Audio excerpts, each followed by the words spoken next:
On est aujourd'hui le mardi 14 Marcheshvan, on est le 27 octobre, on commence notre cours de Gemara aujourd'hui. C'est pas son jour, mais d'un autre côté, comme il y a eu des décalages à cause ou grâce aux autres cours, le cours sera aujourd'hui pour la famille Béchet Ariel ainsi que pour la Refoua Shelema de Perle Margalit Bat Mesaouda et d'Ariel Ben Avraham. Quoi qu'il en soit, on avait donc commencé une nouvelle Mishnah, on est à la page Yutret de Sanhedrin. Et juste le rappel de la Mishnah, parce qu'on va étudier un passage qui est un peu plus loin dans la Gemara et on reviendra en arrière après. On avait donc vu que Ameler Lodan Velodanin Oto, la page Yutret, que le roi ne peut pas. Que le roi, Yutret bien sûr, que le roi ne juge pas et ne peut pas être jugé. Alors bien sûr, on avait poussé au scandale. Ça veut dire quoi, un roi ne peut pas être jugé? On n'est quand même pas en Irak ou en Syrie. Et donc, ça veut dire quoi? Alors, je vous ai dit, patience, quand on arrivera à ce texte-là, on le verra. Donc, on va prendre tout de suite à la Gemara. La Gemara elle-même s'étonne, elle dit de quoi on parle. Vous tournez les pages, vous prenez à la page Yud Tet, tout en bas, 4-5 lignes avant la fin, Melech Lodan Amar Rav Yosef. 5, 6, 7 lignes, comment? Je sais, mais c'est pas grave. On reviendra, j'ai dit qu'on reviendra en arrière.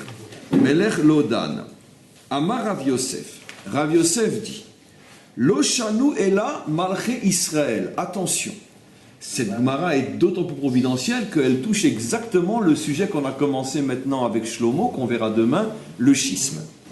N'oublions pas qu'à partir du schisme, les rois d'Israël vont se diviser en deux types de rois. On est Yud-Tet Amud Aleph. Et donc, en deux types de rois, les rois de Yehuda, c'est-à-dire donc les rois de la famille de David, qui continuent à régner dans le royaume de Judée. Et c'était pas encore la Palestine à l'époque, le royaume de Judée. Et donc, et les rois des 10 autres tribus, qu'on appelait les rois d'Israël, dont la capitale était en Samarie. Bah oui, à cette époque-là, c'était pas encore Palestine, la Samarie. Mais je pense que certainement la Bible a été écrite par des faussaires, parce que c'est impossible. La Judée et la Samarie ont toujours appartenu aux Palestiniens. Donc, dans ce livre qu'on appelle la Bible, qui, on peut quand même le dire, a été écrit quand même des millénaires avant que n'apparaisse Mahomet, il est marqué clairement que les deux royaumes étaient l'un en Samarie et l'autre en Judée. D'accord? Et donc, le royaume d'Israël avait à sa tête les rois qu'on appelait les rois d'Israël, tandis que le royaume de Judée, qui n'avait que deux tribus, finalement, Yehuda et Benyamin, s'appelait le royaume de Judée, et donc les rois étaient appelés les rois de David. Alors maintenant vient la Gemara et nous dit, attention, quand on dit qu'on ne peut pas juger un roi, et on verra que ce n'est pas du tout un compliment, c'est au contraire la preuve de sa bassesse, bien que ça va être très compliqué ce texte-là, on parle uniquement des rois d'Israël, parce que les rois de Judée, les rois qui étaient les descendants du roi David, même s'ils n'étaient pas tous exemplaires, loin de là, malgré tout, ils jugeaient et on les jugeait. On pouvait les juger, c'est ça le vrai chidouche, et donc comme on pouvait les juger, ils pouvaient juger aussi, ils n'étaient pas hors la loi. Mais les rois d'Israël étaient hors la loi, pas dans le sens cow-boy, mais dans le sens traduction littérale, ils étaient hors la loi, ni ils ne pouvaient être jugés, mais d'un autre côté, ils ne pouvaient pas non plus juger. Donc, même sans aller plus loin, on n'est pas en présence véritablement, on pourrait dire, d'une dictature dans le sens commun du terme. Parce que dans une dictature, dans le sens commun du terme, un roi ne peut pas être jugé, d'accord? Kim Moon, en Corée du Nord, ne peut pas être jugé, mais lui, il juge tout le monde. Tandis que là, on parle d'un statut très spécial et inconnu dans l'histoire humaine, qui n'existait que chez nous, d'un roi qu'on ne peut pas juger, ce qui lui donne un statut de dictateur, mais d'un autre côté, il ne peut pas juger lui non plus. Donc, il ne peut pas être un dictateur. Alors, c'est ce que la Gemara va essayer de comprendre, c'est quoi ce genre de pouvoir? Regardez. Amar Rav Yosef, Lo shanu ela malché Israël. On parle ici des rois d'Israël. Aval malché bet David, mais les rois de la famille de David, Dan vedanin otan, ils peuvent juger, et on peut les juger. Dirtiv, comme il est dit, Bet David, Ko Amar Hashem, voilà ce que Hashem dit en s'adressant à la famille de David, Dis-nous la Boker Mishpat, jugez dès le matin des jugements, C'est-à-dire, pourquoi dès le matin? Ça veut dire que votre principale activité doit être de juger votre peuple, donc d'installer et de gérer la justice dans le pays. Et donc, à partir du moment où le verset dit clairement qu'ils peuvent juger, écoutez bien la merveille qui va suivre, automatiquement c'est qu'on peut le juger. Pourquoi? Ve'ilo daïdinanle, si nous n'avons pas le droit de juger un roi, ineu echidaine, eux, comment peuvent-ils nous juger? Ve'aketiv, pourtant on a un verset qui dit Itkosheshu ve'kashu. Vous ne pouvez, kashu, vous ne pouvez être dur avec les autres que si vous êtes dur avec vous-même. Ve'amar Resh Lakish. Resh Lakish explique ce verset d'une manière un peu plus différente. Kashu, pas du langage de dureté, mais du langage de maquillage, leit kachet. Et ça veut dire kachet atzmecha. Fais-toi d'abord toi beau, ve'acharkar kachet acherim, et tu pourrais exiger des autres qu'ils se fassent beaux. Ça veut dire de là on apprend que tu ne peux porter un jugement sur quelqu'un que si tu es capable toi d'accepter un jugement sur toi-même. Donc c'est intéressant. De là, entre autres, on apporte une preuve, mais une parmi des milliers d'autres endroits, que la royauté, la vraie, la royauté de David, n'a jamais été une royauté dans le sens français du terme. Parce que j'aimerais bien voir qui c'est qui aurait pu se permettre de juger Louis XIV ou lui tout court ou pas lui ou l'autre, peu importe. Tous les lui et tous les l'autre de France ne pouvaient pas être jugés. La première fois qu'on les a jugés, c'est pour leur couper la tête. C'est ce qu'on appelle une révolution.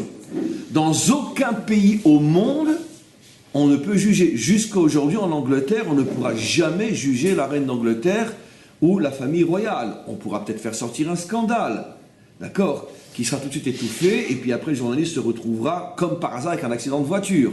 Mais, de toute façon, juger, les amener aux tribunaux, c'est pas possible, jusqu'à aujourd'hui. Vous vous rendez compte qu'il y a pratiquement 4000 ans, les rois, les vrais rois, les rois de Yehuda, étaient jugés en vertu du principe que si eux ont le droit de juger, j'aimerais bien voir ça, moi, si on ne peut pas les juger.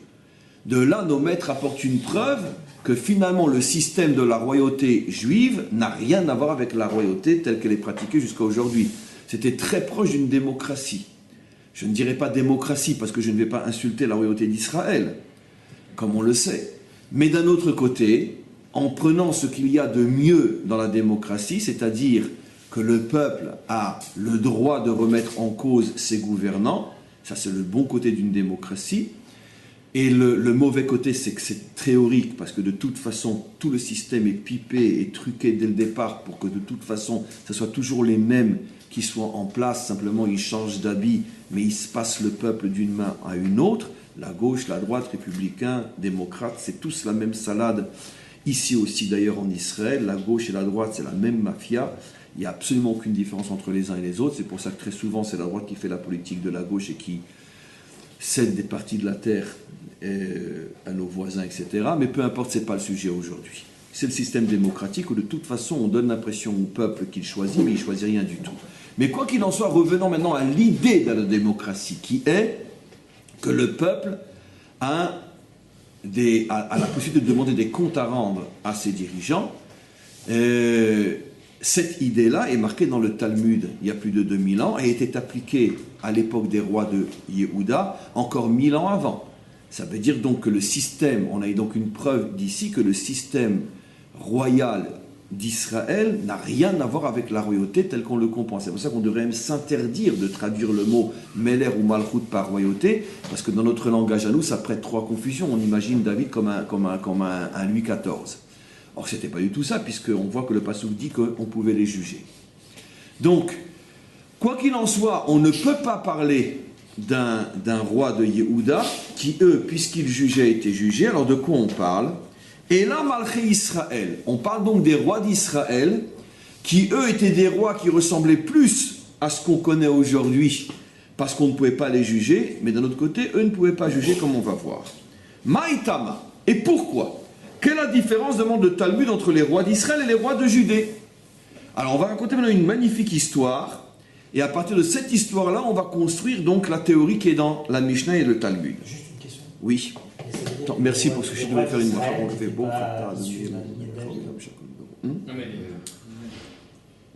Aucun roi d'Israël n'était issu de la lignée de David, par définition, puisque c'est après le schisme. Tous les rois de Yehuda étaient issus de la famille de David. Ils l'ont respecté, malgré le fait qu'il y avait des rois qui étaient des méchants et des bandits, voire même des idolâtres, comme le roi Ménaché. Mais au moins ça a été respecté, que jamais on a enlevé à la famille de David la royauté jusqu'à la destruction du temple, où là tout est tombé.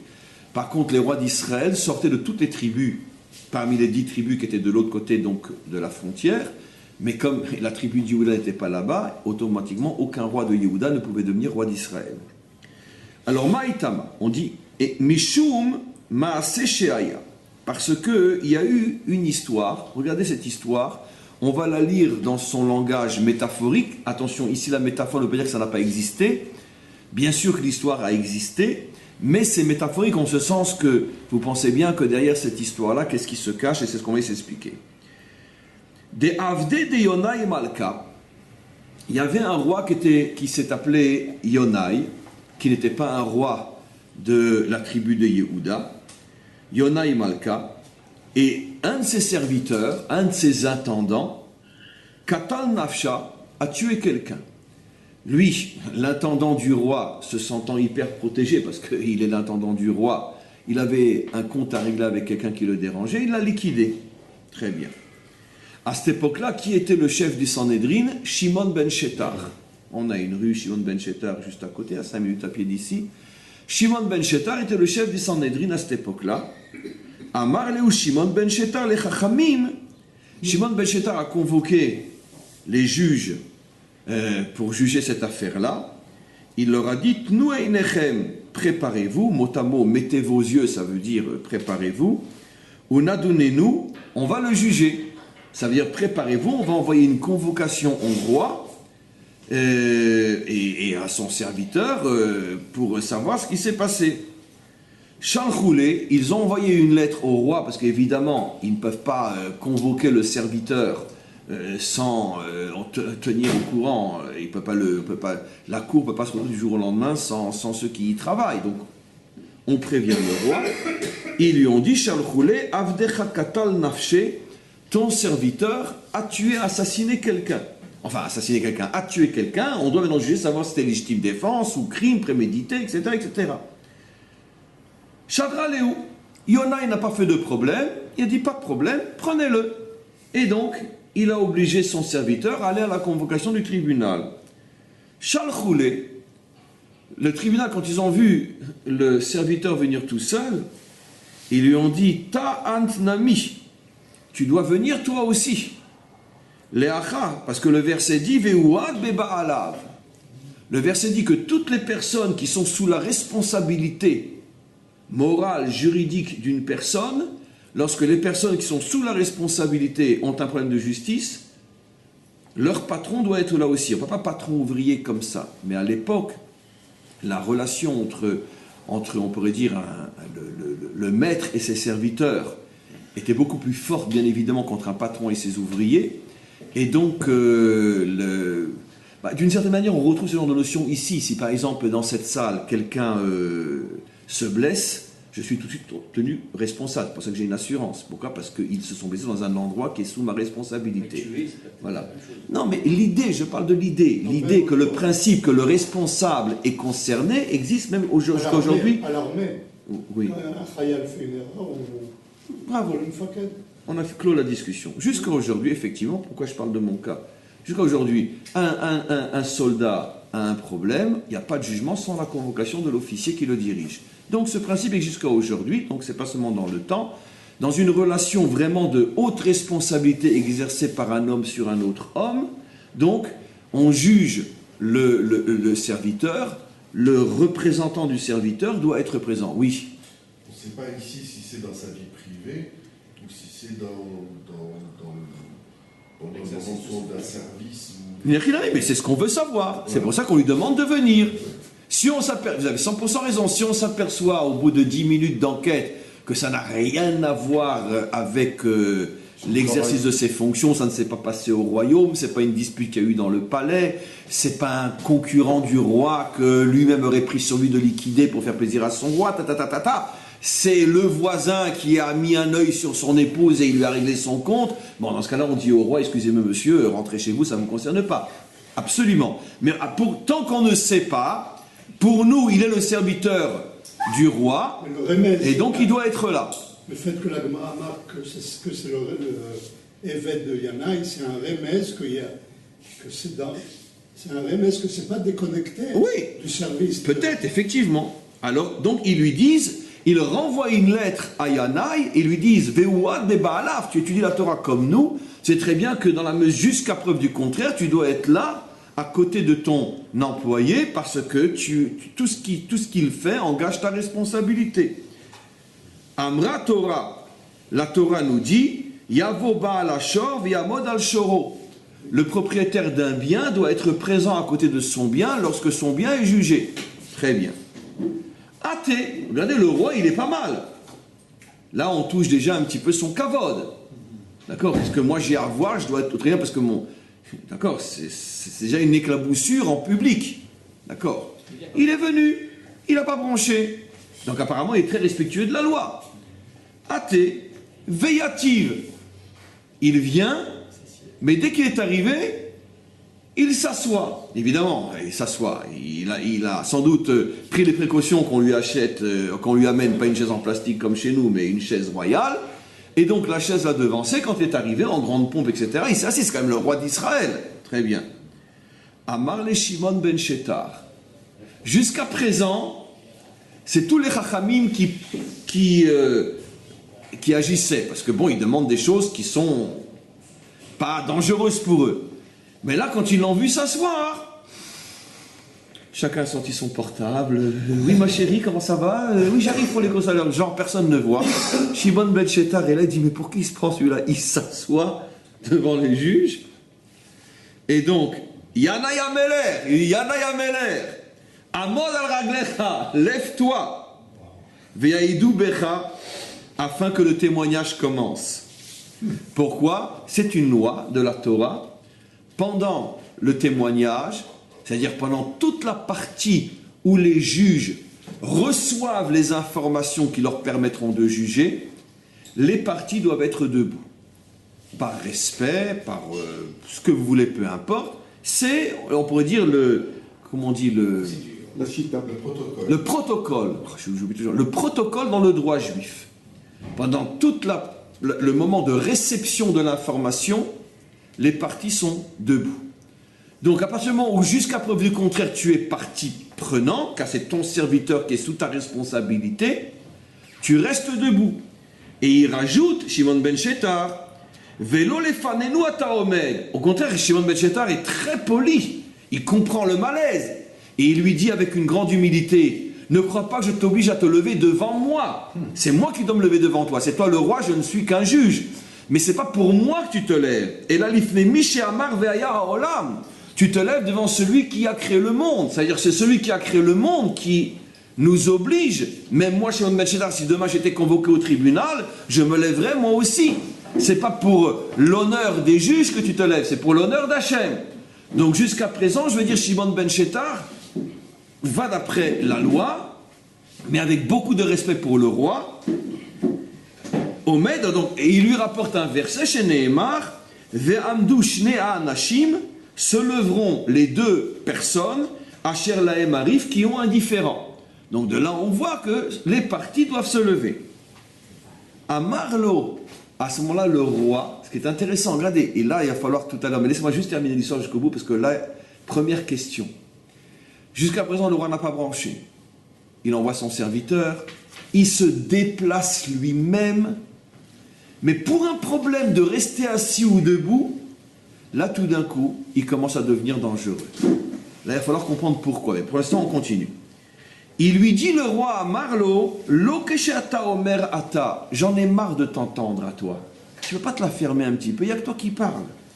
Et là, kamash yomru chavrecha, tu ne peux pas laisser les autres parler un petit peu. J'aimerais bien les entendre, les 22 autres juges, puisqu'il faut 23 juges pour juger une affaire de meurtre.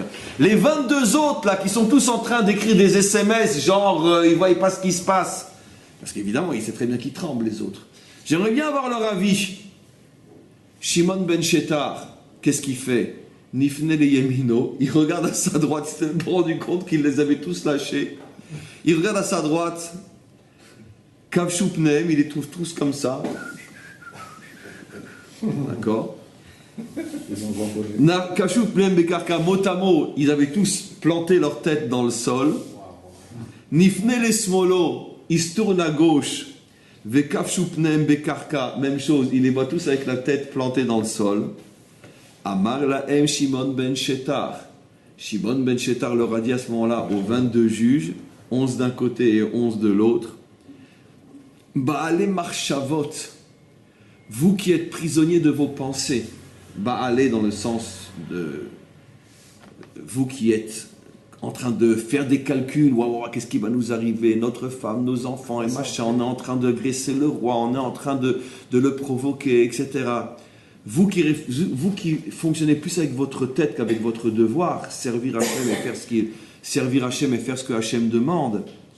Yavo Baal Marchavot, celui qui a créé les pensées va venir, va yifra mikem et se vengera de vous. D'accord. Ça veut dire qu'il leur envoie une klala. Il leur envoie une mamache, avec sa bouche, il leur envoie une, je dirais pas une malédiction parce que ça fait sorcier, mais il leur envoie une parole accusatrice. Honte à vous de trembler devant un roi. Miyad ba Gabriel, là c'est une métaphore bien sûr, à ce moment-là est venu l'ange Gabriel, ça veut dire que c'est mis en place un mécanisme qui font qu'ils sont tombés tous malades et ils sont morts quelques mois après. Vechaptan bekarka, et finalement ils sont tous tombés au sol. Alors évidemment que c'est pas à prendre à la lettre telle quelle, ceux qui veulent prendre à la lettre ça ne me dérange pas parce que, mais en tout cas c'est pas notre école à nous. Nous on comprend que le message ici c'est que de sa bouche est sortie une punition. Et donc, ils ont tous eu des problèmes, un a eu un accident, l'autre, il a été malade, etc. Un, il est devenu fou, peu importe. Ils ont tous été liquidés avec une punition céleste. Umetu, Beotasha, et ils sont morts à ce moment-là. Umetu, ils sont morts, pardon. Beotasha, c'est à partir de cette histoire-là, écoutez-moi bien, parce que là, c'est de la folie pure. Amrou, qu'on a décrété, Melech lodan velodanin oto, qu'un roi ni ne juge ni on peut le juger, l'oméide ni peut témoigner, l'omédimoto ni on témoigne contre lui, on l'a mis hors la loi, pas dans le sens Billy the Kid, mais dans le sens que il reste en marge, au-dessus de la loi, etc. Mais il perd tout son pouvoir de pouvoir juger, bien sûr. Alors, le problème qui se pose ici, mes amis, c'est deux questions énormes. On a fini le texte. Première question, c'est qu'on voit, comme je répète la question que j'ai demandée, on voit que Yana, il n'a pas l'air d'un mauvais bougre. Il accepte comme de quitter son palais, de se déplacer jusqu'au tribunal. D'accord? Bon, je veux dire, c'est quand même pas mal. Deuxièmement, comment dirais-je... Non, d'abord il a accepté d'envoyer le serviteur, après il est venu lui-même, donc ça veut dire qu'il accepte de se soumettre à l'exigence juridique. Maintenant, tout le problème c'est que quand on lui a demandé de se lever, là il n'a pas voulu se lever. Donc la question qu'il va falloir comprendre, c'est en quoi le fait de se déplacer pour aller au tribunal, et tout le monde bien sûr voit le déplacement d'un roi, tout le monde pose la question, mais qu'est-ce qu'il fait, pourquoi il va au tribunal, qu'est-ce qu'il a fait, Yana, ça ne le gêne pas. D'accord? Alors que tout le monde va dire, oui, mais son serviteur a tué, machin, etc. Donc toute cette médisance sur lui et ce colportage, justement, c'est très connu que les gens, on pourrait dire les gens en vue sont toujours très vite et maladroitement critiqués, ça ne le dérange pas. Il aurait pu très bien, dès le départ, dire, écoutez, moi je ne refuse pas d'être jugé, mais c'est vous qui venez à ma cour, c'est pas à moi de venir. Il n'y a pas marqué nulle part que les juges ne peuvent juger que dans l'enceinte du tribunal. C'est marqué nulle part. On pourrait comprendre que pour un roi, les 23 juges peuvent se déplacer. Il n'a même pas exigé. Mais quand on lui demande de se lever, alors que là, c'est déjà en privé, il n'y a pas la foule qui est dans le tribunal. Évidemment, c'est pas un jugement ouvert à tous. Évidemment, quand on juge un roi. Donc c'est entre vraiment... lui et le tribunal, il en fait une affaire d'État, il ne veut pas se lever. Pourquoi? Première question. Deuxième question, qui est beaucoup, beaucoup plus grave que la première, c'est qu'est-ce qu'on a... Le texte dit, à partir de ce moment-là, on a décidé que le roi d'Israël était hors la loi. Mais celui qui connaît un petit peu notre histoire, c'est que des rois dangereux dans le royaume d'Israël, il n'y a eu que ça. Si je ne me trompe pas, il n'y a pratiquement pas un seul roi sur 400 ans de règne qui n'était pas un tueur, une crapule, un voyou et un monstre. C'était tous d'abord des idolâtres. Donc déjà, ils ne respectaient pas la Torah. Et ils se tuaient tous les uns les autres. Toute l'histoire des rois d'Israël, c'est constamment un qui tue l'autre et qui prend sa place, et les enfants qui se vengent parce que tu as tué notre père, et ils tuent le tueur et ils reprennent sa place. Et c'est que ça l'histoire des rois d'Israël. C'est vraiment, je veux dire, très très hollywoodien. Et donc, qu'est-ce qu'on a besoin d'attendre cette histoire avec Yanaï, qui Sachakol est un roi respectueux, et pour décréter qu'il vaut mieux les laisser hors la loi, les rois d'Israël. Pourquoi on attend cette histoire-là? Quand vous dites on, qui c'est on? Les Chachamim. Eux, ils décident de... C'est ce qu'on vient de dire dans la Gemara. Ils ont décidé qu'à partir de l'histoire de Yonaï, on ne jugeait plus les rois d'Israël.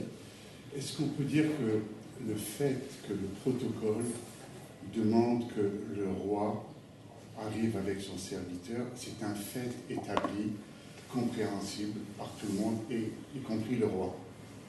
Mais dans la mesure où quelqu'un lui demande de se lever, c'est se soumettre à un ordre direct en face des juges. Oui, mais qui est dans la Torah autant que le premier verset. Dans les deux... Justement, au contraire, pour confirmer, en allant contre votre question, pour mieux répondre, justement, c'est pour ça que Shimon ben Shittar a été malin. Quand je t'ai envoyé la lettre pour que tu viennes à côté de ton serviteur, je t'ai envoyé un verset pour te faire comprendre que ce n'est pas l'exigence de Shimon qui se permet de bafouer la dignité d'un roi. C'est un verset. De la même manière, quand je te demande de te lever, c'est aussi un verset. En plus, il l'a commenté, le verset. Il lui a même dit, sache que ce n'est pas devant moi que tu te lèves, c'est devant celui qui nous a tous créés. Donc, à chaque fois, Shimon ben Shittar a bien pris la précaution de si j'ose dire, de se cacher derrière le verset. Donc, c'est ce qu'il lui suggère. Si tu as respecté le premier verset, qu'est-ce qui te dérange dans le deuxième verset? Te déplacer, faire 10 km pour venir jusqu'au tribunal, alors que tu aurais pu très bien nous demander à nous de venir, ça t'a pas dérangé. Te lever, oui, ça te dérange. Alors, pour répondre à cette question, et en même temps ça répondra à l'autre question, justement, et c'est vraiment en plein cours, c'est ce qu'on va voir demain entre autres, donc c'est, on pourrait dire, un avant-goût du cours de demain. Rappelez-vous, comment a commencé l'histoire des rois d'Israël? Comment ça a commencé? Avec Jéroboam. Et comment ça a commencé finalement la perversion des rois d'Israël? Avec une histoire de ne pas vouloir se lever ou pas vouloir être assis, mais à l'envers. Qu'est-ce qui s'est passé? On l'a vu le cours dernier. C'est qu'une fois qu'il y a eu le schisme, c'était quelques mois avant Pessah. Et puis, à l'approche de Pessah, Jéroboam se rappelle que dans quelques mois, il va devoir monter, comme n'importe quel juif, il va devoir monter avec les 10 tribus pour aller au temple. Les 3 fêtes de pèlerinage. Or, il y a une loi qui dit que seul un roi de David a le droit de s'asseoir sur son trône dans la cour du temple. Lui, même un Kohen Gadol ne peut pas être assis dans la cour du temple. Mais un roi de David, oui. Lui n'étant pas un roi de David, qu'est-ce qui va se passer? Il va devoir rester debout. Là, c'est le contraire, mais c'est la même idée. Il va devoir rester debout, alors que le roi David le descendant du roi David, qui était en fait Rehavam, qui était donc le petit-fils de David, le fils de Shlomo, lui serait assis. Et donc, pour une affaire, on le reprendra demain ce que je dis, pour une affaire aussi absolument incroyable de ne pas supporter de rester debout, c'est la même idée, mais à l'envers, au niveau du mécanisme, de rester debout à côté de quelqu'un qui est assis. Et pourquoi? Qu'est-ce qu'il s'est dit? Attends, moi je suis le roi de 10 tribus, toi tu es le roi de 2 tribus, et toi tu vas être assis, et moi je vais être comme un tembel debout à côté de toi, et puis après je vais aussi me demander de t'apporter du café, parce que j'aurai l'air du serviteur à tes côtés. Et peut-être que le roi se dit, si moi je me lève, ça veut dire que tu me juges. Moi je suis là pour amener mon témoignage, et si je me lève, c'est moi qu'on juge. Mais oui, jusqu'à preuve du contraire, c'est ce qu'on a expliqué. Jusqu'à preuve du contraire, Il est responsable. Encore une fois, c'est l'exemple qu'il a rapporté de l'armée. Pour l'instant, on mène l'enquête. Mais c'est ce qui se passe aujourd'hui. Si je me lève, ça veut dire que tu me considères un problème. Jusqu'à preuve du contraire, oui. Parce que c'est comme ce qui se passe aujourd'hui à l'armée. Un soldat s'est mal comporté, on demande tout à l'officier de venir. D'accord, non, c'est pas le fait qu'il vienne. Oui, mais on commence à juger. Lève-toi, on va te poser quelques questions. Mais absolument. Je vais répondre à tes questions. Je suis un témoin. Mais c'est ça ce que dit la Torah. C'est ce que dit la Torah. Veu ad beba alav, c'est-à-dire que l'accusation, jusqu'à preuve du contraire, est sur le propriétaire de l'objet. Mais je donne un exemple, c'est que je reviens à mon exemple à moi. Quelqu'un se blesse dans cette salle-là, d'accord ? La première chose qu'on fait, c'est me chercher moi et me dire... D'accord, mais on ne met pas les menottes. Mais non, mais se lever, c'est pas les menottes, il ne faut pas exagérer. C'est tout simplement la formule de se tenir au moment où les témoins témoignent, et ça peut arriver même à Moshe. Même Moshe aurait accepté de se mettre debout. C'est un manque de respect, si je me lève, Mais pas du tout, parce que c'est la Torah qui le demande. Mais est-ce qu'il y a pas À partir du moment où tu es venu, c'est que tu acceptes donc que tu portes une certaine part de responsabilité, c'est donc pourquoi tu viens. Le problème commence dès le départ. La Torah dit, ton serviteur a fauté, tu dois venir au tribunal. Ça sous-entend quoi? C'est que jusqu'à preuve du contraire, tu es impliqué puisqu'il est sous tes ordres. Il ne peut rien faire sans que tu saches où il est et ce qu'il fait. D'accord? Donne-nous un exemple simple. D'accord? Un exemple très simple pour comprendre ce qui se passe. Quelqu'un est à l'armée aujourd'hui. Prenez un cas concret. Il doit toujours avoir un portable avec lui, ouvert, parce que son officier doit être capable de savoir à n'importe quel moment où il est. Ce qui veut dire que si jamais il se passe quelque chose, même quand il est en dehors du service, je parle quand il rentre à la maison le week-end, d'accord? Il rentre à la maison le week-end, jusqu'à l'entrée du Shabbat, et même pendant le Shabbat, son téléphone doit être ouvert au cas d'une urgence. Mais en tous les cas, son téléphone doit être ouvert. Maintenant, si jamais il se passe quelque chose, tout de suite, automatiquement, on va chez l'officier et on lui dit tu es responsable. Pourquoi? Parce que dans la mesure où tu es censé être en kécher avec lui tout le temps, il est sous tes ordres, il n'a pas le droit de se déplacer sans que tu saches où il est. Donc si tu avais eu les yeux grands ouverts, ça ne serait peut-être pas arrivé. Ah, maintenant tu vas faire la preuve que c'est un cas de force majeure et même si le téléphone est ouvert, mais d'accord, mais prouve-le. Mais d'abord tu es accusé. C'est exactement ce qui se passe ici. C'est pour ça qu'encore une fois, je reviens encore une fois avec mon exemple. S'il y a un problème dans une salle où il y a un dirigeant, la première chose qui intéresse d'abord l'enquête, c'est où est le dirigeant. Après, on verra. C'est ta faute, pas ta faute. Mais d'abord, c'est ta salle. Employé, voilà. C'est la même chose. Mais bien sûr, c'est ta salle. Donc, c'est tout à fait normal. À partir du moment où tu acceptes le principe, il n'y a rien d'humiliant à être debout. Pourquoi? Parce que c'est ce que la Torah demande. C'est ce qu'il lui dit. C'est pas moi qui te demande de te lever, c'est la Torah qui le demande. Si tu n'es pas d'accord, alors ne viens pas. Pourquoi tu viens? Non, mais c'est dommage que j'avais commencé une histoire et maintenant on l'a complètement oubliée. Laissez-moi revenir sur cette histoire-là. Qu'est-ce que dit à ce moment-là Jéroboam? L'histoire au niveau du mécanisme est à l'inverse, mais le principe est le même. Parce que là, il s'agit de se lever et là, il s'agissait de s'asseoir. Qu'est-ce que fait Jéroboam? Jéroboam dit à ce moment-là, d'accord, c'est inconcevable que moi je sois debout pendant que lui est assis, et donc je n'irai pas au temple. Tu n'iras pas au temple. Mais attends, c'est le cours de demain, ça. Tu n'iras pas au temple. Ça veut dire que tu n'iras pas au temple. Mais la Torah, tu dis d'aller au temple. Et tes 10 tribus ne vont jamais accepter de ne pas aller au temple. Ça fait quand même 4 siècles qu'on est en Israël, et ça fait 4 siècles que les tribus vont au temple. Il dit, mais c'est pas grave, je vais inventer une nouvelle religion. D'accord? Il a amené 2 veaux d'or. Un en Samarie palestinienne, parce que les Palestiniens existaient déjà à cette époque-là, bien évidemment. Et un à Dan, dans la région du Banias, qu'on a tous visité déjà, dans cette région-là, il a mis un autre veau d'or, donc au nord de son territoire et au sud de son territoire, dans la région de Beth-El, etc., dans la région de Shrem, de Naplouse. Et d'ailleurs, Shrem était la capitale du royaume d'Israël, à l'époque où les Israéliens avaient donc volé la terre aux Palestiniens, il y a 4000 ans, bien sûr. Et donc, il a amené le peuple à l'idolâtrie. Mais comme le peuple bronchait et n'avait pas envie d'être idolâtre, il a fait mettre des soldats sur toute la ligne de démarcation entre les tribus et il a donné l'ordre que tout citoyen sous son autorité qui essaierait de passer la frontière pour aller au temple serait égorgé vif sur place. Oh, c'était Daesh, oui, absolument. Jéroboam. Écoutez-moi bien. Maintenant, comme je l'ai déjà dit le cours de la semaine dernière, mes amis, écoutez-moi bien. C'était quand même un très très très grand homme au départ. Dommage, moi j'empiète sur le cours, mais c'est pas grave. Torato ke simla chadasha she'en la bodofi. Ça veut dire qu'il avait une connaissance de la Torah sans la moindre faille, comme nos maîtres disent, c'est un verset, comme un habit blanc que tu viens d'acheter et tu sors à peine du magasin, de l'emballage, il n'y a pas la moindre trace sur lui, c'est-à-dire sur tout ce qu'il disait, impossible de le contredire, il avait toujours raison. Donc c'était quand même quelqu'un de très très grand, l'un des bras droits du roi Salomon. On imagine que le roi Salomon étant immense ne pouvait pas s'entourer de gens petits. Donc forcément pour être dans l'ombre de Salomon, il fallait que tu sois quand même immense dans tous les domaines.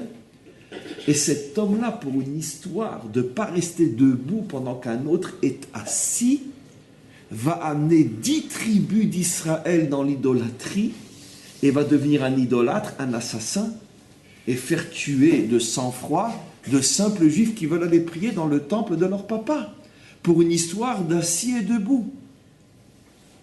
Donc vous voyez que c'est la même histoire, c'est vrai cette histoire-là. Il y a ici quelque chose d'absolument incroyable, il y a un moussard, il y a ici un message mais absolument incroyable. Incroyable. Ça veut dire que quoi? Encore une fois, à quoi on touche là? Quand on le touche, en quoi ça l'humilie? Ici, il voulait être assis, on lui dit d'être debout, et là-bas c'est la même chose. Ah mais non, mais là-bas c'est la même chose en vérité. Il voulait être assis et on l'a obligé à rester debout. Dans la cour du temple, pourquoi j'ai que c'est à l'envers? C'est la même chose. C'est en vérité Jéroboam aurait voulu être assis comme Rechavam, et comme il sait qu'on ne l'aurait pas autorisé, il dit je ne resterai pas debout, j'y vais pas. Et il a fait tomber des millions d'hommes et de femmes dans l'idolâtrie, et il en a assassiné des milliers. Oui. C'est quoi? C'est une histoire de kavod, ça? Apparemment. Mais pourquoi Dafka dans ce domaine-là? Pourquoi Dafka dans ce domaine-là? C'est pas ça, c'est le Mahamad du roi. Quel est le Mahamad? Qui est le vrai roi? Quel est son Mahamad? Oui, mais pourquoi dans cette expression assis debout? Vous avez tous raison, vous avez tous compris que c'est un problème de kavod, un problème d'orgueil. Mais pourquoi dans ce phénomène je suis assis debout? Pourquoi? S'il est debout, le roi, s'il participe au système, s'il refuse, c'est qu'il se met hors jeu. Donc s'il se met hors jeu, tout s'écroule. Puisque les juges, en fait, après, ils refusent aussi de se lever. Quand on est Il pratique la politique de l'autruche, il se met la tête dans le table. Oui. Donc voilà, à partir du moment où le roi n'assume pas ce que précise la Torah, tout le système s'écroule. Si je ne reste pas assis, que je me lève. Alors, je vous pose la question, pourquoi l'histoire n'aurait pas été plus simple? On l'a convoqué à venir, il n'est pas venu. On aurait eu la même chose. Et imaginez-vous qu'il ait refusé de venir. Est-ce que s'il avait refusé de venir, on aurait aussi institué qu'on ne les juge plus? Comprenez qu'une histoire dans le Talmud, c'est plus scientifique que E égale MC carré. Ce qui veut dire que, écoutez jusqu'au bout, si nos maîtres nous disent que c'est après qu'il a refusé de se lever qu'on a décidé que les rois étaient hors la loi, ce qui veut dire que s'il avait refusé de venir, on n'en aurait pas arrivé à cette conclusion. Ça veut dire que nos maîtres ont vu dans le fait de ne pas vouloir se mettre debout, quelque chose de plus grave que s'il avait carrément refusé de venir. Or, s'il avait refusé de venir, c'était aussi un problème de kavod. J'ai pas envie de me déplacer. Pourquoi debout et assis? Qu'est-ce qu'on voit dans le debout et assis? En vérité, la réponse, elle est tout simplement dans la loi elle-même. Pourquoi, et comme a suggéré Mordechai, pourquoi finalement la Torah demande aux parties d'être debout pendant que les juges sont en train de recevoir les informations les concernant pouvant les juger? Ou d'un autre côté, pourquoi personne n'a le droit de s'asseoir dans la cour du temple, même pas le Kohen Gadol? Pourquoi? Pourquoi seul un roi de David peut s'asseoir? Pourquoi lui, il peut s'asseoir dans la cour du temple? Parce que c'est le représentant direct de Akadosh Baruch Hu, du maître du monde, qui est lui qui Le Kohen Gadol. Et le Kohen Gadol? Non, Kohen Gadol, il est au service d'eux. Il y a une question de hiérarchie peut-être. C'est pour ça. L'autorité. Tout est là. Qui représente après le schisme? C'est le problème de quel est le vrai roi qui représente Akadosh Baruch Hu? Puisqu'il n'y a plus David, il y a c'est moi et c'est pas toi. Et moi je dis même que le fait de ne pas être parti à Yerushalayim au temple, il a évité un conflit grave. Il aurait pu faire un scandale là-bas. Il dit moi je m'assois. Il y aurait une guerre civile sur place, ça aurait été moins grave que l'idolâtrie. Non. On est debout devant. En vérité, mes amis, la réponse, elle est dans le premier rachis de la parcha de cette semaine. Bien sûr. Vaïra Elav Hashem. Ça se passe aux yeux de tout Israël. Non, dans le tribunal, ça serait passé juste devant les juges. C'est sûr que c'était pas ouvert au public. Dans le temple, c'était ouvert à tout le monde, c'est vrai. On ne voyait pas où il allait s'asseoir. Quand c'était fermé, cette partie. Non, mais je pense pas que c'est par rapport, de toute façon, parce que dans le cas de chez nous, c'est juste devant les juges. Mais la réponse est dans la première rachis de la paracha. Ve'u Yoshev Petach Aoel. Hachem se manifeste à lui et il est marqué qu'il est assis. Relisez le premier rachis. Quand il a eu ce dévoilement d'Hachem, il a voulu se lever, comme un serviteur se lève devant son roi. Et Hachem lui a dit, non, reste assis. Tu n'as pas besoin de te lever devant moi. Moi, je suis debout. C'est des métaphores. Mais lisez, je suis debout. Et bien, toi, reste assis. Et tu seras, c'est la providence incroyable, et tu seras un exemple pour tes enfants après toi, que dans un tribunal, les juges seront assis. Quand ils jugent, les juges ne se lèvent pas. Pendant que moi, Hachem, je serai debout à leur côté, comme il est dit, Elohim nitzav be'adat kel. Hachem est debout dans l'assemblée des juges qui, eux, sont assis. On va beaucoup s'amuser sur ces concepts de debout et assis. Donc, pour les juges, c'est le contraire. Ils sont assis et Hachem est debout. Hachem arrive, Abraham veut se lever. Hachem dit non, reste assis, parce que dans l'avenir, tes enfants, les juges, seront eux aussi assis pendant que moi je suis debout. Mes amis, les commentaires expliquent. Qu'est-ce que veut dire ce rachis? Apparemment pour lui aussi, on parle d'un vieux monsieur qui est au 3e jour de la circoncision. Ça doit être compliqué de se lever. C'est pas ce que dit Rachid, puisqu'il dit que ce sera un exemple pour ceux qui viendront après toi. C'est pas par rapport à toi que je vais, c'est par rapport aux juges qui sortiront de toi. Les commentaires expliquent la chose suivante.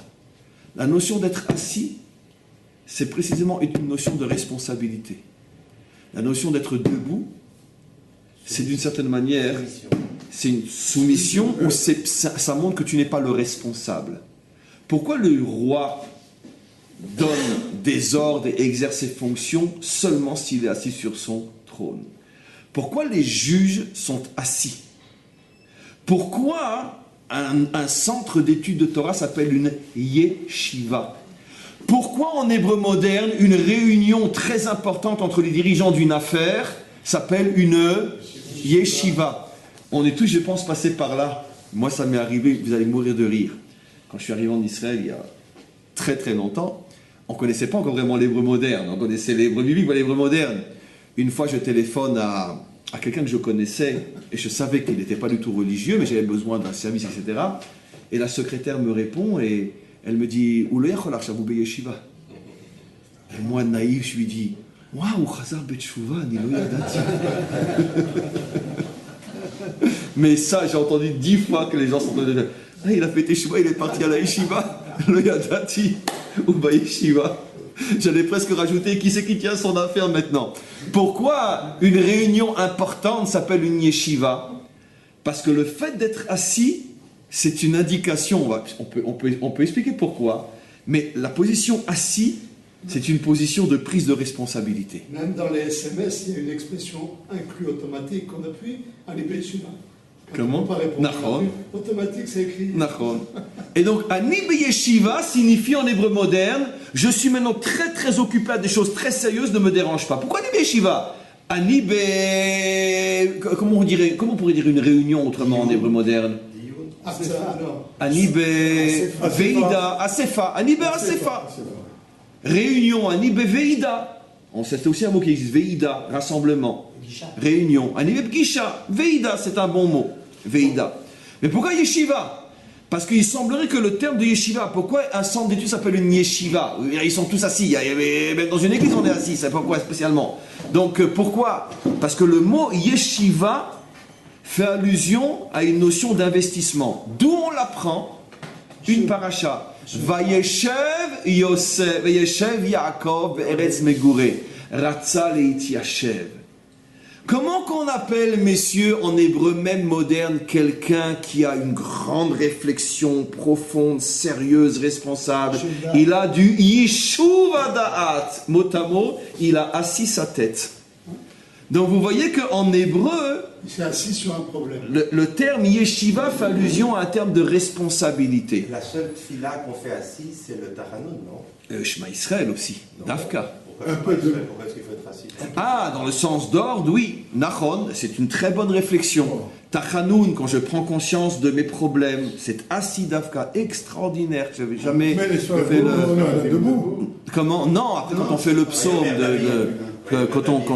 Une partie, si vous voulez, des tacholim doit être assise. Voilà.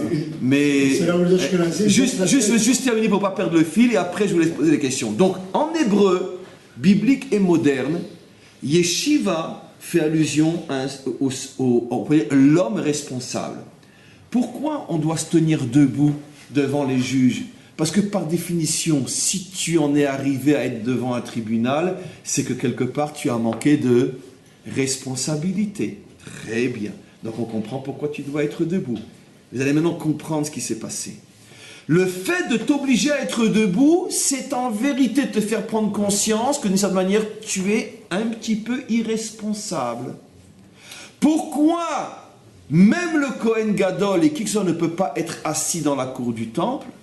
Pourquoi? Responsable des péchés du Mais peuple. parce que, je veux dire, par définition, ça veut dire quoi? Tu représentes le temple pour pouvoir t'asseoir, c'est toi qui porte la responsabilité du temple. Pourquoi le roi de David s'assoit dans la cour du temple? Alors maintenant, écoutez ça, c'est extraordinaire. Pas parce qu'on lui fait du kavod, pas parce qu'on veut l'honorer, pour lui faire sentir que la présence du temple dépend directement de la royauté de David. Ça, c'est des cours entiers qu'on a déjà fait. Tant qu'il n'y avait pas un roi de David, impossibilité d'avoir le temple. Et on a fait ces cours qui expliquent la relation entre Malchut et Mikdash. C'est pour ça que le temple ne peut être que dans la ville où s'exerce justement la royauté d'Israël. Quand on dit au roi de David, assis-toi, c'est pas pour dire, waouh, kavod. Ce que Jéroboam n'a rien compris. Jéroboam croyait que c'est un problème de kavod. Il a dit, je ne comprends pas. Moi, j'ai 10 tribus, il n'en a que 2. Mais c'est un problème de kavod, un problème de responsabilité. Qui est responsable de la survie du temple? C'est le roi David. Sous-entendu, si toi tu fautes Jéroboam, ça te mettra toi en problème face à Hachem et ceux qui te suivront, mais ça ne remet pas le temple, ça ne met pas le temple en danger. Si un roi de David faute, directement on perd le temple. Ce qui veut dire que les rois de David sont responsables du temple, et pour leur faire comprendre ça, on leur dit, asseyez-vous messieurs, mais ce n'est pas du kavod qu'on te fait, mais on te responsabilise. Maintenant, Jéroboam a tout compris de travers. Il a cru que c'est un problème de kavod. C'est pas un problème de kavod. Maintenant, vous comprenez maintenant pourquoi Yana, il n'a pas voulu se lever. Parce que y aller, je suis prêt à y aller. Mais l'action de se lever, et ça tout le monde le savait, c'est m'accuser d'être un irresponsable. Et il lui dit, attends, je suis le roi d'Israël, c'est-à-dire que j'ai sur mes épaules la responsabilité de toute une nation, et tu me traites d'irresponsable, même si c'est la Torah qui me traite d'irresponsable. Ça, cet acte-là, je ne suis pas prêt à faire. Vous comprenez? Le fait de se déplacer est un problème de kavod. Yana, il n'avait pas un problème de kavod. Il s'en fiche de se déplacer. Il s'en fiche que pendant une demi-heure, tous ceux qui vont le voir disent, ouais, qu'est-ce qui s'est passé? Qu'est-ce qui s'est passé? Mais vous n'avez pas entendu, vous n'avez pas entendu, vous n'avez pas entendu. Il s'en fiche. Son kavod, il s'en fiche. Mais me montrer que je suis un homme irresponsable, ça veut dire porter atteinte à ma fonction de roi, puisque par définition, un roi est censé être un homme responsable, je ne suis pas d'accord. Oh, mais il aura fait un chidouche. Comment? Il aura fait un diou. Mais quand quelqu'un... Il y a eu plusieurs questions, dans l'ordre, oui. En revenant au Rachid de la paracha de cette semaine, Hachem est resté debout. Oui. Question, Hachem est irresponsable? Non, mais il veut responsabilité à Abraham. Il lui dit, voilà, Donnez l'exemple. moi je suis debout, toi tu es assis, ça veut dire qu'en vérité... Non, mais à contrario, le roi n'aurait pas dû se fâcher, il aurait dû, si vous voulez, être... le fait de se lever, ce n'est pas le dénigrer. Non, justement, lui il n'a rien compris. C'est bien compris à l'envers. Non, c'est vrai que le fait de se lever, c'est une manière de lui faire comprendre. Si tu en es arrivé à te trouver devant nous, c'est que quelque part tu as failli dans ta responsabilité. Où étais-tu lorsque ton serviteur a tué? Normalement, tu devrais savoir à chaque instant où est ton serviteur. Encore une fois, je veux dire, Allah Khalema, c'est aujourd'hui. Si un soldat, même en permission, se bat avec quelqu'un, une bagarre dans un bistrot, etc., et le blesse, etc., eh bien, l'officier devra rendre des comptes. Attends, je combats. Moi, j'habite à Jérusalem et ça s'est passé à Beersheba. Il est rentré chez sa mère. C'est pas mon problème. À chaque instant, tu es censé savoir ce que fait, où et ce que fait ton soldat. Écoute, ah oui, c'est comme ça que ça marche ici. On n'est pas omniscient. Quoi. Comment? On n'est pas omniscient. Et c'est pour ça, chaque chose a a un prix. Et c'est pour ça qu'on est une armée tellement extraordinaire, parce qu'il n'y a pas une armée au monde où on responsabilise presque à la folie les officiers. Et moi, quand j'ai découvert ça avec mes propres enfants, je suis devenu fou. J'ai dit, mais attends, mais t'es sûr? T'es sûr? Même quand tu dors, ton téléphone, il doit être ouvert à côté de toi. Comment? T'es sûr? Il dit, oui, papa, c'est comme ça. Pourquoi? Parce que s'il m'arrive quelque chose ou quoi que ce soit que je fasse, tout de suite, il est convoqué, c'est lui qui est responsable. Et donc, c'est pour lui que je fais ça, c'est pas tellement pour moi. J'ai dit, moi, quelle armée, c'est impossible. Des officiers qui acceptent d'être traités comme ça. Mais d'un autre côté, ça a un prix. C'est que sur le terrain, nos officiers, ils sont imbattables. Parce qu'ils ont un sens de la responsabilité inimaginable. Donc, c'est pas gratuit. C'est pas pour le truc. Mais vous pensez bien qu'on n'en a rien à faire de savoir si l'officier sait où est mon fils ou non. Mais c'est les maintenir dans un niveau de hyper-responsabilité qui, sur le terrain, après, va servir. C'est ça ce qu'on veut créer. Évidemment que l'officier n'a rien à faire de savoir où est mon fils pendant le week-end. Mais ça fait partie d'un tout qui est très important au moment du combat. Et donc c'est ça l'idée qu'il y a ici. Vous comprenez? Et ça peut remonter comme ça jusqu'au Ramatkal. Baruch. On envoie il m'a dit. Dans un cas grave, ça remontera jusque... Oui. Un juge, quand il est assis, il domine son sujet, qui est debout. Et le roi, il ne voulait pas être dominé par... Non, c'est tout. Non. Enfin, c'est pas qu'un problème de domination, c'est vraiment un problème de responsabilité. Donc, je reviens maintenant à la Brit Mila. Hachem dit à Abraham, assis-toi. Bon, je ne vais pas faire un cours de Chumash, non, mais quelle était l'idée très brièvement? Ça veut dire, je t'ai confié à toi la responsabilité du monde. Behebaram, Behevraham. Maintenant que tu es circoncis, c'est toi le responsable de mon monde. Donc, c'est toi, tu restes assis. Pourquoi? Je ne suis pas en train de te faire du kavod, je suis en train de te responsabiliser. C'est pour ça qu'une réunion de patrons s'appelle chez nous en Israël une yeshiva. Les décideurs sont en yeshiva. Ça veut dire que si après ça... Comment? Il devrait être assis autant. Comment? Responsable de toutes les fautes du peuple. Non, justement, c'est une très bonne question. Non. Pourquoi non?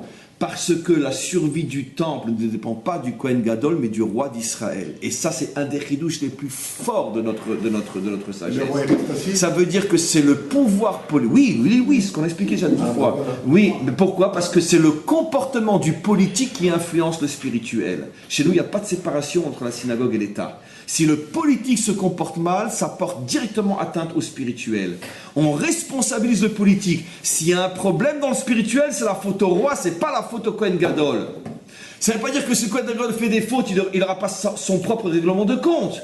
Mais imaginez-vous, par exemple, on a un Kohen Gadol hyper corrompu et un roi hyper bien. Le temple n'est pas en danger. On a un Kohen Gadol qui est un saint des saints et un roi corrompu, le temple est en danger. Et si le peuple est corrompu, c'est le roi qui prend. Mais le peuple et le roi, c'est la même chose. Et comment le roi, s'il n'est pas corrompu, peut-il laisser un peuple corrompu ou vice-versa?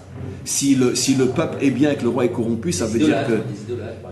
Oui, mais encore une fois, toutes les formes de problèmes au niveau du peuple a une influence directe sur le temple. Chez nous, le temple n'est pas lié aux représentants de Dieu, mais le temple est lié aux représentants de la société. Pour justement montrer l'intime connexion entre le comportement humain et le comportement spirituel. Et donc, si l'humain se comporte mal, il ne mérite plus le temple. Hachem dit, j'ai pas besoin que tu viennes chez moi, ne viens pas chez moi. Fais d'abord le ménage chez toi, après tu viendras chez moi. Ben, regardez les prophètes. Regardez les prophètes, ce qu'ils disaient. À l'époque où à Jérusalem, il y avait des meurtres, c'est des versets, c'est pas de moi, il y avait des meurtres, de la corruption. Qu'est-ce que disait Hachem? Quand vous rentrez dans ma maison, j'ai envie de vomir. Maintenant, s'ils viennent dans ta maison, c'est qu'ils sont forcément religieux. Qu'est-ce que dit Hachem? J'en ai rien à faire de votre religion, elle ne m'intéresse pas. Si vous vous comportez mal entre vous, votre religion ne m'intéresse pas. Donc on voit très bien que ce qui intéresse Hachem, c'est le comportement humain, comme fondement du comportement spirituel. C'est pour ça que Hachem dit au Kohen Gadol, ne t'assis pas toi. Pas parce que je veux t'humilier, parce que je ne veux pas que tu crois que ça dépend de toi le temple, ça dépend du roi. Vous comprenez, ici c'est un chidouche énorme que je vous apprends aujourd'hui. Chez nous, la notion de s'asseoir et de debout n'a rien à voir avec kavod ou pas kavod. C'est je suis un responsable, je ne suis pas un responsable. C'est pour ça que le roi n'avait pas le droit chez nous d'exercer son pouvoir s'il n'était pas assis sur son trône. Pour bien lui faire comprendre quoi? Tu es en train de donner des ordres, tu es en train de diriger. Mais je te préviens, si ça va mal, viens pas après juger ton serviteur comme ils le font tous. Non, c'est toi le responsable. En premier lieu. Maintenant, après, on verra ton serviteur sa part de responsabilité. Tu as envoyé un de tes ministres, maires, peu importe, serviteurs, etc. On va appeler ça serviteur. Pour telle ou telle mission. C'est toi qui lui as confié la mission. D'accord ? Même si il a failli à sa mission par ses fautes personnelles, quoi qu'il en soit, qui lui a confié la responsabilité de la mission? C'est toi. Eh bien, tu aurais dû prendre en charge que peut-être tu n'as pas choisi le bon. Et donc, automatiquement, tu es responsable aussi. Et c'est comme ça même dans le droit international, même dans le droit, etc. Si un patron confie une mission à un employé, et que même si on peut apporter la preuve que l'employé a volontairement et consciemment fait faillir la mission, mais que ça a causé des dégâts, etc., le payeur, c'est le patron. Pourquoi? Qu'est-ce qu'on va lui dire? Pourquoi tu as choisi celui-là? C'est son employé. C'est ton employé, pourquoi tu as choisi celui-là? Oui. Donc, ça reste vrai jusqu'à aujourd'hui. C'est toujours le patron qui est responsable. Comment? Si, même dans le cas... Non, je ne sais pas, ça dépend quel meurtre, effectivement. Si et non. C'est pour ça qu'il faut juger d'abord. Et tant qu'on ne sait pas, effectivement, je pense que si c'est un meurtre, par exemple, encore une fois, qui est lié à vraiment un problème de vie personnelle, je pense effectivement comme Mordechai qu'après, bon, on libérera complètement le patron, le roi, le responsable, l'officier. Mais tant qu'on ne sait pas, on considère que jusqu'à preuve du contraire, tu es tenu responsable. Une fois qu'on a prouvé que ça n'a plus rien à voir avec ta fonction et la sienne, je suis d'accord. Mais tant qu'on ne l'a pas prouvé, tu te tiens debout. Mais lui aussi, il a une responsabilité. Comment? Si le gars tue quelqu'un dans son travail... Mais on ne parle pas de ça, c'est sûr et certain. Mais s'il a tué le voisin parce qu'il l'a pris avec sa femme, ça a à voir avec le roi? Non. Mais tant qu'on ne le sait pas, tu comprends? Même si on sait qu'il a tué son voisin, et même s'il y a des bruits qui courent que c'était l'amant de sa femme, malgré tout, on fera peut-être une enquête, peut-être que c'est pas la vraie raison pour laquelle il l'a tué, peut-être qu'il s'avère que aussi, comme par hasard, cet amant, c'est aussi quelqu'un qui est et qui fait partie de ceux qui complotent contre le roi. Par exemple, donnons l'exemple simple. Oh, merci Hachem, j'allais oublier. L'exemple simple, Uriah, le mari de Bathsheba. Tout le monde disait, David s'est débarrassé de Uriah parce qu'évidemment, il fallait bien... très bien. Mais en vérité, qu'est-ce que nous dit la Torah? Pourquoi réellement il s'est débarrassé d'Uriah? Parce que Uriah était pour être Malchut. Parce que Uriah faisait partie de tous ceux qui complotaient contre David. Maintenant, la Providence a voulu que pour sa chance à lui, d'accord, le mari de celle avec qui il a été était en même temps quelqu'un face auquel il avait le droit de se débarrasser. Ça a été une erreur fondamentale de le faire malgré tout, parce que tu penses bien que les gens ils vont pas accepter cette réponse-là. Mais au niveau du droit pur, regardez les commentaires, il avait le droit. D'où on sait qu'il était Boré de Malchut. Vous imaginez que devant le roi David c'était un tamim, un niais comme on dit chez nous, parce que vraiment il avait un cœur en or. Et il était bon David. Et donc gentiment il dit à Uriah alors, parce que Uriah revenait du champ de bataille. Il dit alors comment va? Il prend des nouvelles de son cousin, son cousin qui est en même temps le chef des armées, Yoav. Il dit alors comment va Yoav? Comment ça va? Est-ce que vous manquez de rien? Est-ce que tu veux profiter d'être là pour me demander des choses, etc. Comment tu vas ramener avec toi? Comment va Uriah? Et l'autre il lui dit mon maître Yoav va très bien. C'est comme ça qu'on parle devant un roi. C'est futur. Donc il lui a montré, paf, que je fais partie du clan qui souhaite de te voir dégommer. Comme on sait, David, toute sa vie, il y avait la moitié d'Israël qui voulait le dégommer. On dit devant un roi, mon maître Yoav va très bien, paf, en plein dans les dents. C'est-à-dire que moi, j'ai qu'un maître, c'est Yoav, toi, dégage. Donc à ce moment-là, et ça c'est un verset, hein, c'est pas une interprétation. À partir de ce moment-là, David a commencé à comprendre que finalement, si lui, effectivement, a fait quelque chose de très très grave, ce mari-là n'est pas du tout à sa place. Sa place est sous terre, pas au-dessus. Faisait d'une pierre de comprends. Et nos maîtres nous disent, exactement, il avait le droit à ce moment-là de le dégager, dans le vrai sens du terme. Et malgré tout, il ne l'a pas fait, il l'a simplement mis en première ligne. Et il est mort d'une flèche ennemie, pas d'une flèche de David. Et donc, c'est pas parce que tu es en première ligne que tu vas tomber. Comme je dis toujours, on a des milliers de soldats en première ligne, grâce à lui, ils ne tombent pas. Donc, il ne l'a pas tué, en vérité. C'est l'ennemi qui l'a tué. Il l'a aidé peut-être, mais je ne sais pas, moi, si tout officier qui a de bons soldats et qu'il est en première ligne et que il arrive quelque chose, on va dire qu'il a aidé le soldat à mourir, le allez nous. Il l'envoie exprès. C'était Nachon, mais encore une fois, on est en temps de guerre, il faut bien des gens en première ligne.